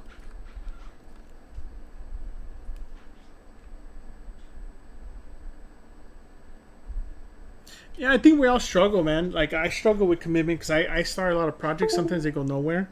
Sometimes they go somewhere. Hold on. So I think we all struggle with that stuff. It's just a matter of like keeping the motivation going, like seeing a movie or watching something. Like I'm kind of doing this, and I'm thinking about like a show that I was just watching, the Lovecraft show that came out. I forgot the full name of it, but the one on HBO. And I kind of get inspired by those creatures, even though that creature doesn't look like this, you know? It just like gets me inspired to keep going, and like, oh, maybe if I did something like that, or if he lives in the woods, or if he lives in the sea, what is he doing there, why? So I started thinking about more of like the backstory. I did start another one. I'm not sure if I should show you guys or not. It's still early stages. Kind of did something last night based on kind of Cthulhu-ish type of stuff, you know. Just because of that show, like it got me inspired to want to try it. I'm not usually a Cthulhu fan. I didn't grow up with it or anything like that. I kind of wish I did, but I didn't. But I kind of started something like that, so it's like, you know, let's try it out. Why not? So we're gonna try some poly paint, since I think some of you guys were asking about that. I don't know what happened to my other poly paint that I had. It's gone, but whatever, it happens. UI link, yes. Lovecraft Country, yeah, there we go. Thank you.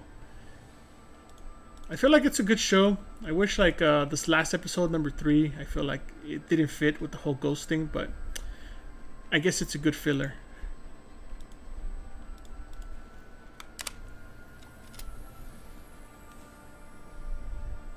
There you go. That's the link. I don't know. You guys want to see what I was doing with that, with the kind of tentacle head, or you guys don't care? It's okay if you guys don't. So let's see. Let's go a little lighter on that. Yep. I don't usually tend to poly paint much because I tend to just do this all in Substance Painter and other apps, but why not? We're here already, right?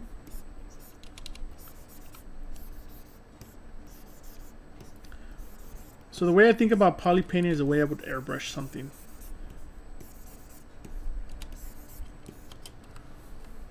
So if you kind of look at what I'm doing, these are the kind of colors I'm adding, you know?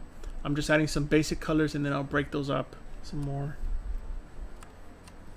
So I know that he has to be kind of yellowish, you know, like all the darker stuff in the crab in the cracks has to be a little darker. So then from there I can go to cavity. And sometimes cavity doesn't do the job, you know. There's peaks and valleys. I'll try a couple different things. And I'll play around with the ranges. You know, sometimes you need something like this to kind of give it some noise, but it's not yet. Or you know, do this, maybe blur it a little bit more. This kind of gets in most of the cracks, so then I could blur that mask, and then maybe do something a little darker.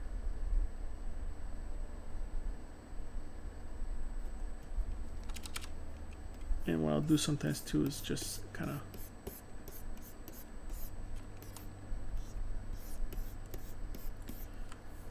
but I tend to look at this a lot of the times kind of like throwaway work, so sometimes I don't do it, if that makes any sense, but sometimes it's good. Hey Walter, how's it going? Let's see, you guys got the link. What else? Okay, I'll load it up right now. We'll just do a little poly painting just to change it up a bit, since I never really do any poly painting on stream. Right, so now that we got rid of our mask, now we can let's see, try a different mask. Let's go a little darker with this one. So one thing I also do, sorry about that, let's turn it off. Now that we know we have the mask, I'll also change the alpha on this to be more spattery, kind of like the way you would do. So it's not just like a modeled type of deal like you would with an airbrush. You get a little bit of breakup, right? And start introducing that crustacean.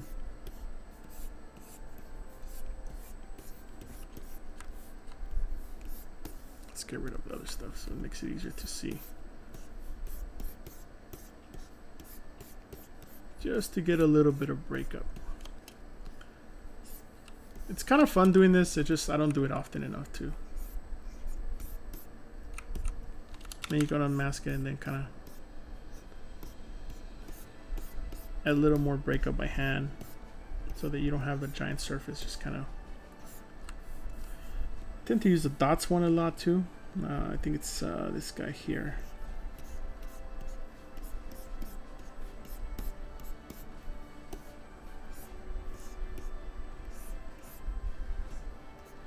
This way you can kind of break symmetry, kind of, so it doesn't look so perfect. It's mostly just in that center line. Turn it back on so you don't forget. Let's see. I'm mostly making all these masks with just these generic filters, you know, and then just adding breakup with the brush.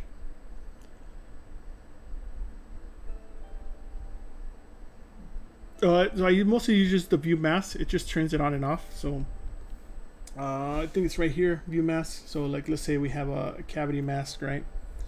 So you could just do this. But sometimes you don't want it, like you want to see where it's at and then paint. I just tend to have it up here on my interface. That's the only thing. So it's nothing fancy.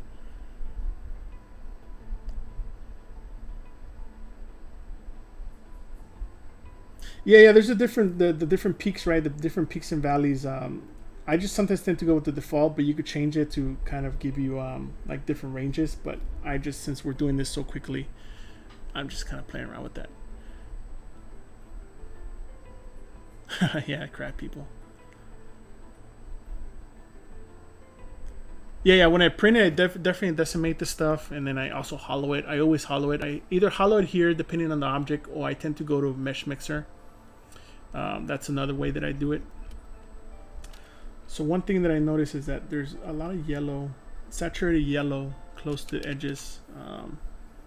So let's play around with that. Let's see.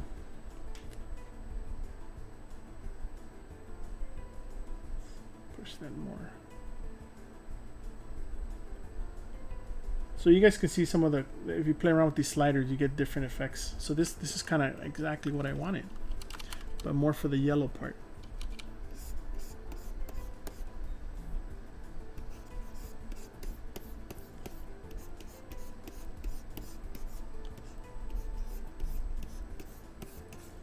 Sometimes the mask is not there where you need it, but it's okay. That's how you turn it on and off. You know, you kind of see where it kind of lives.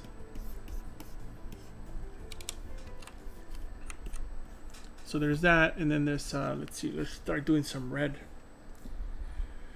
The red is definitely needed.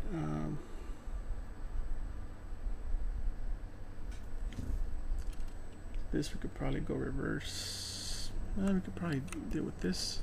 Blur it a little bit.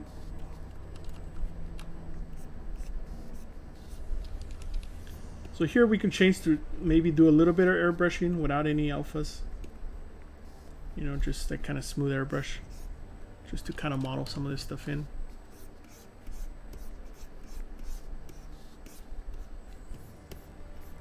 Just to get like a little bit of transition.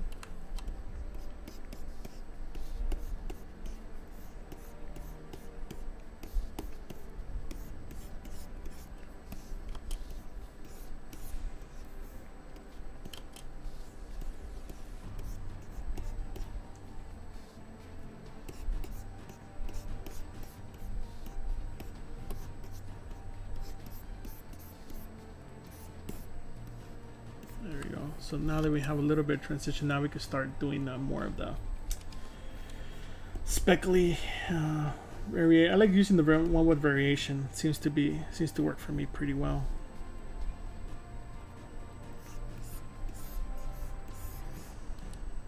So back again, get rid of that.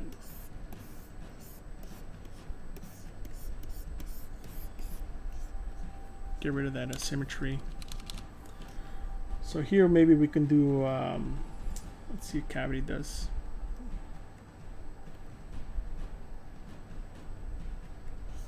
The profile, that's the one I want to tweak.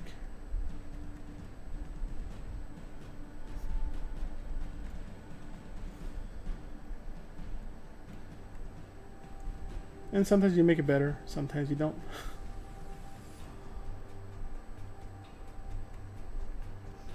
I think blur works better. So we could try that. Let's see, any questions? Oh, thanks, man.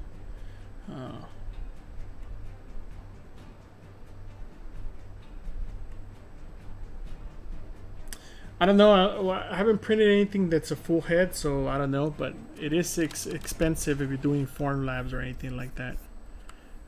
But you know, the prices of printers are coming down a lot, so it will get cheap enough later.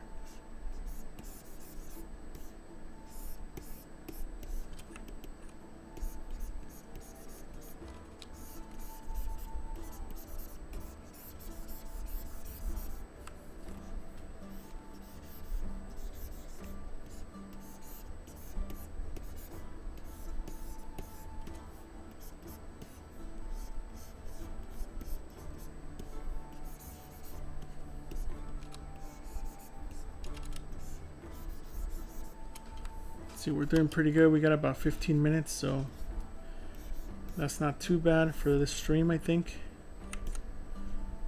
Right, so we're starting to get to that point. So now we want to maybe make some of the crevices dark brown to kind of give it a little more contrast. So let's go back to let's reset this guy. I think that should have reset everything. So now we can push these guys to be a little darker brown.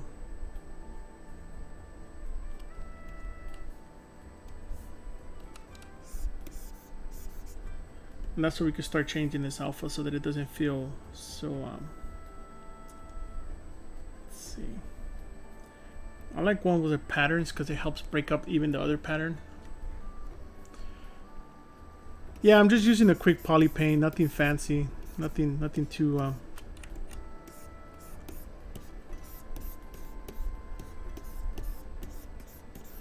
but yeah, but Substance Painter is a game changer, I would say. I would definitely recommend. If you guys have not used that, definitely use it.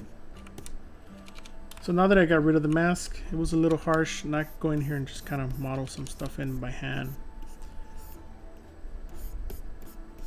Just to kind of blend some of those harsh lines.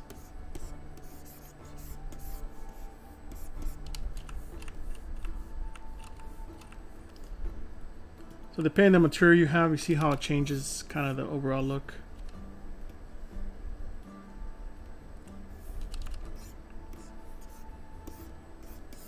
So, you know, you start seeing some different ways of the way stuff gets all painted, depending on the material you have on.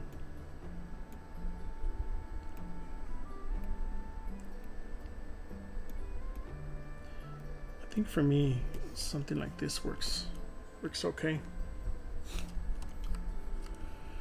One thing that I noticed, some of these guys have like very yellow eyes, which is, I think it's a good way to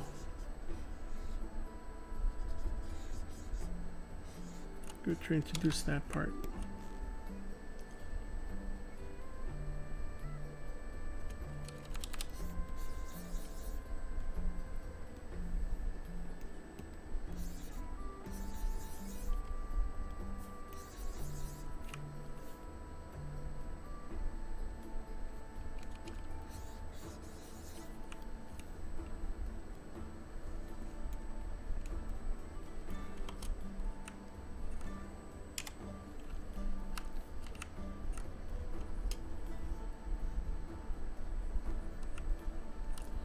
So let's see, what else do we need?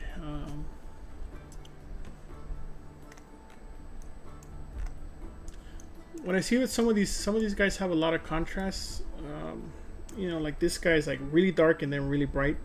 I feel like maybe now we need some bright spots to introduce to this stuff. It's kind of getting lost a little bit. So that's probably where we're gonna go back to peaks and valleys. And let's see.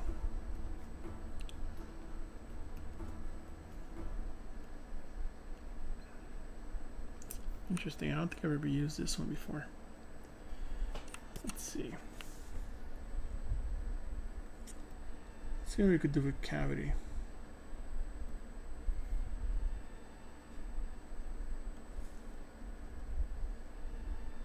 That could work. I usually tend to blur this stuff a lot, so that way.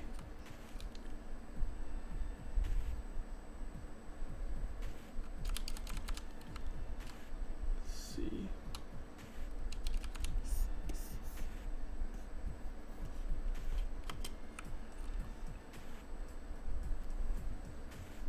Yeah, see what this looks like. We do a quick render. Not even. Well, I guess we can kick it off to Keyshot.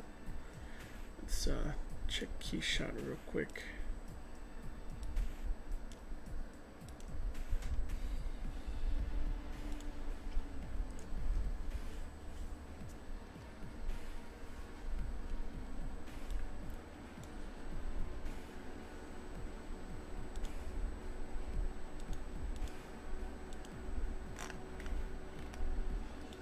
Brighter.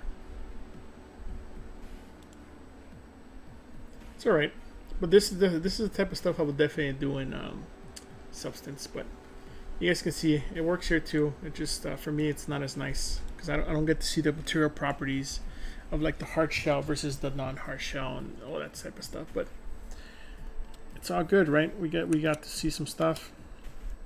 It's cool. Let's see what else do we need to do.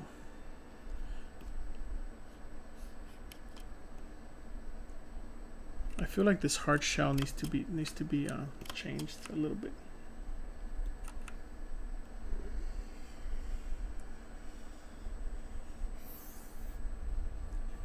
I feel like this hard shell. That's part of it, and then the rest is not. Like it needs to kind of pop a little bit more. Yeah, all the roughness and all that stuff, like I'm so used to that for me, like it feels kind of primitive to poly paint. But it's all good. Just doing it for fun. I still haven't messed around with the adjustments yet, the new ZBrush adjustments stuff, but one of these days. One of these days when I find some time.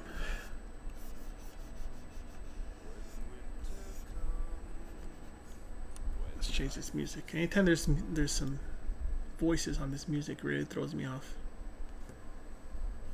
So I feel like this shell needs to just pop a little more. Like you need to feel the separation. I guess this part could come with it too.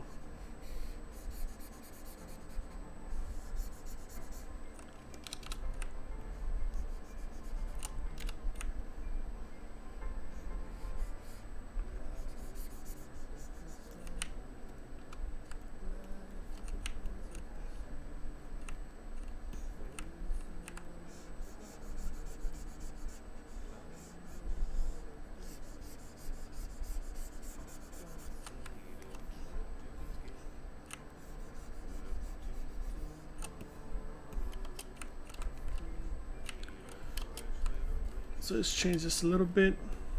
Well, actually, before we do that, save. More talking in this music. All right. So for this, we definitely need the larger move tool.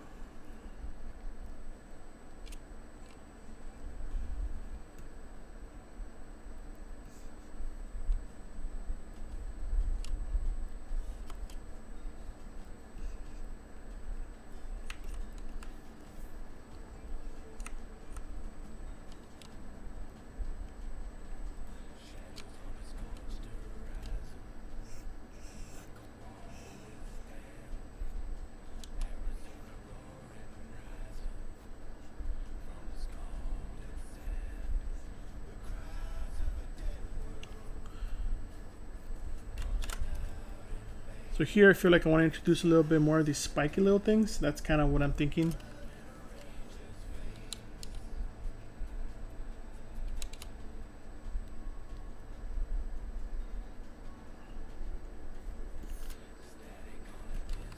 So maybe some, but that are going the opposite direction.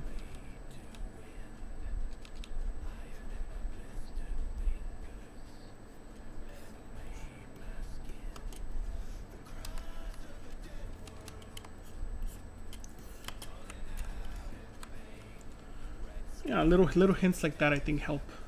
So I want to introduce some of those guys here as well. So let's see how these guys have them, the real crabs.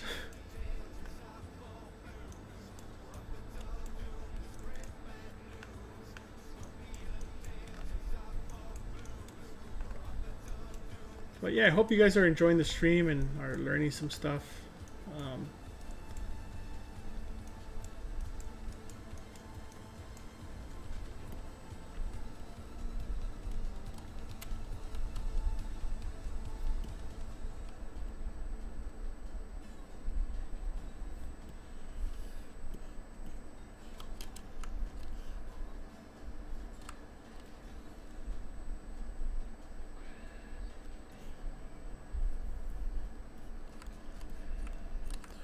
So the way I'm looking at this is also hierarchy, right? There's like I guess it's called like a layer cake effect, where you have like the base of the cake, then another topper, and then a full topper, right? So this is kind of the same technique, like doing this in threes or fours, to kind of help introduce, like kind of like a build up for the story or for the forms, you know.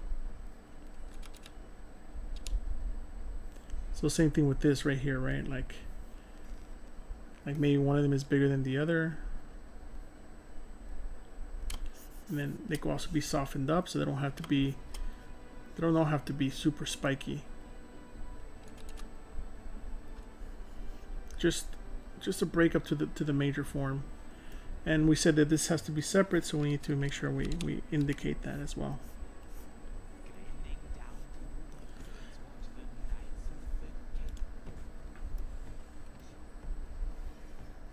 And maybe the edges have it as well, you know.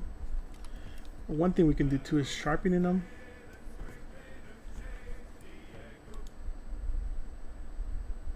Sorry, this music was great, and then I started getting a little bit of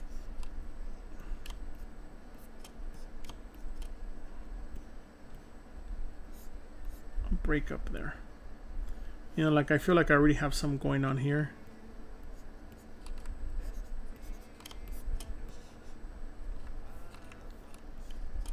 So when you look at it from a distance, there's a little bit of that. There could potentially be some of that here going on too.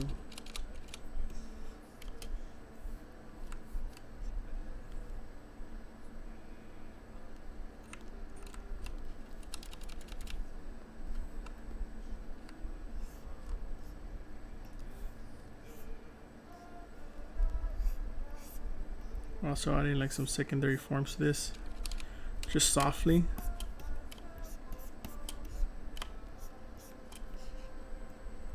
So they feel like kind of like crab claws or whatever. Hey, what's up, Andrew?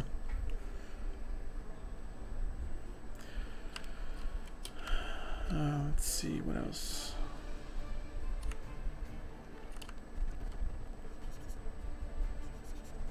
Oh, something froze.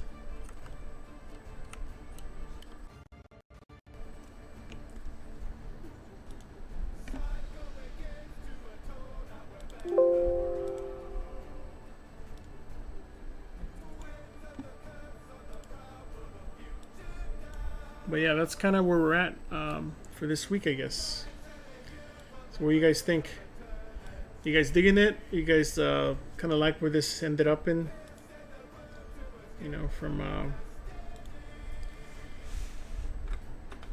we are from that, from last week or from 2 weeks ago to this guy.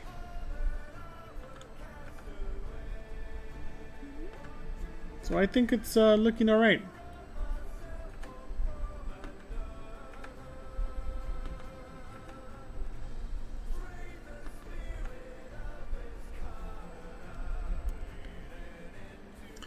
Let's see, any last questions since we're about to wrap up?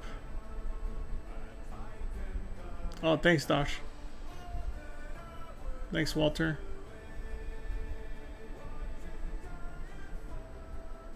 I usually scope perspective off most of the time, but I'll double check all my stuff with perspective. Oh, thanks, Eric. Thanks, Pedro. Yeah, thanks for tuning in, guys. I really appreciate it. Try to log in. Try to subscribe to my personal one too, because I'll be streaming there as well. We'll probably be streaming other things like ReAR and Substance Painter and other, like maybe the different steps that we will take that are not ZBrush related on there. But yeah. Oh, you guys still want to see that? All right. If you guys really want to see it, let's say if I have 2 more people that want to see it, I'll open it right now since we have 3 minutes left. Let me try to find it if I remember where it's at.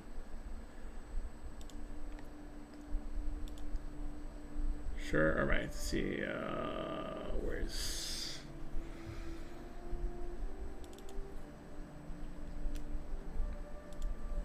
All right. Cool. People want to see it. All right. Cool. So you guys want to see it? That's awesome.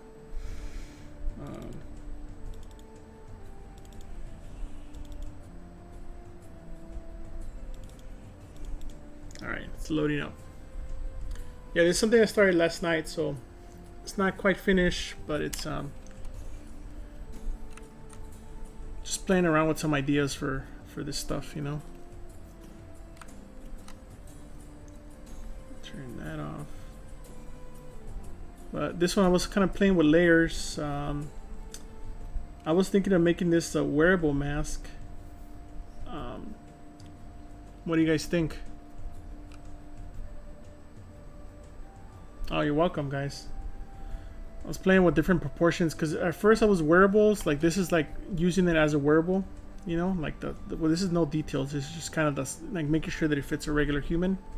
But then I'm like, well, if I want to print a smaller one that's not maybe wearable, how can I tweak the proportions to make them more creepy? And it's kind of what I'm kind of playing around with now, you know. But we'll see. We'll see where this goes. Maybe it goes nowhere. Maybe it does. Who knows? But yeah, that's kind of what I was. Either I was going to work on this or the other guy. But thanks for joining, guys. Appreciate you guys, you know, checking this stuff out. And now we have some more sea creatures, more sea characters to play around with next time as well. And continue.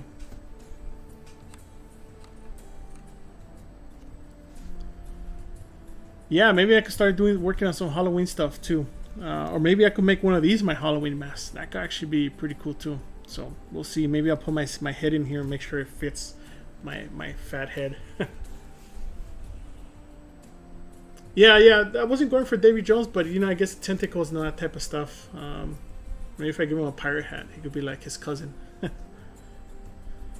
I'll be streaming on my channel. Let's see. I think I posted the link up earlier. Let's see. We'll post some links now so that I don't forget.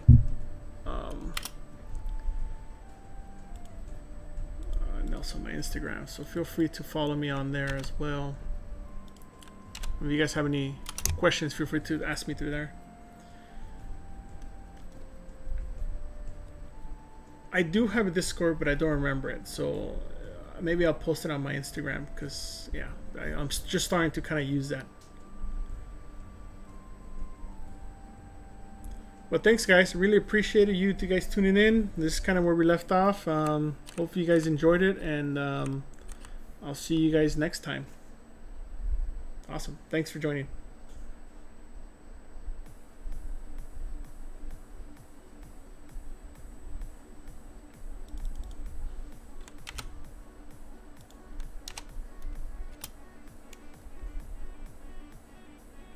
See ya. See you, Jimmy. See you, man. Stay safe, guys.